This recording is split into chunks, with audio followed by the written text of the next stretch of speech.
রজত জয়ন্তী উপলক্ষে যে অনুষ্ঠানের আয়োজন করা হয়েছে, আজ তার শেষ দিন।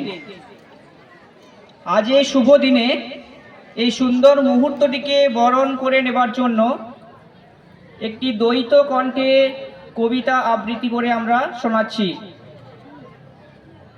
কবিতার দ্বৈত কণ্ঠ দুটির নাম সুইটি রায়, প্রাক্তন ছাত্রী, জয়গড়িয়া হাই স্কুল, এবং অমিত দে।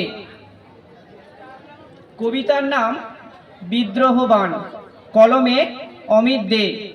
অলস ত্যাজিয়া ওঠরে জাগিয়া সকল মানব প্রাণ, একই মন্ত্রে ধ্বনিত হোক বিদ্রোহ জয়গান।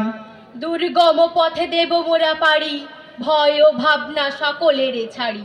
ওঠরে জাগিয়া শত নর নারী, বাঁচাইতে সম্মান।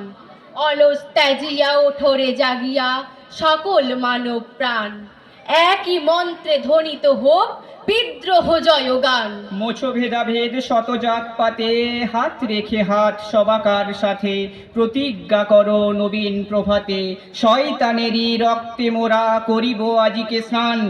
অলস ত্যাজিয়া ওঠরে জাগিয়া সকল মানব প্রাণ, একই মন্ত্রে ধ্বনিত হোক বিদ্রোহ জয়গান। কাঁপিছে ধরণী, জাগিছে জননী, হইয়াছে আজি রণরঙ্গিনী। দুলিতেছে দেখো বিপুলা তরণী, বহে বিদ্রোহ বান। অলস ত্যাজিয়া ওঠরে জাগিয়া সকল মানব প্রাণ, একই মন্ত্রে ধ্বনিত হোক বিদ্রোহ জয়গান। ওরে বিদ্রোহ জয়গান। নমস্কার।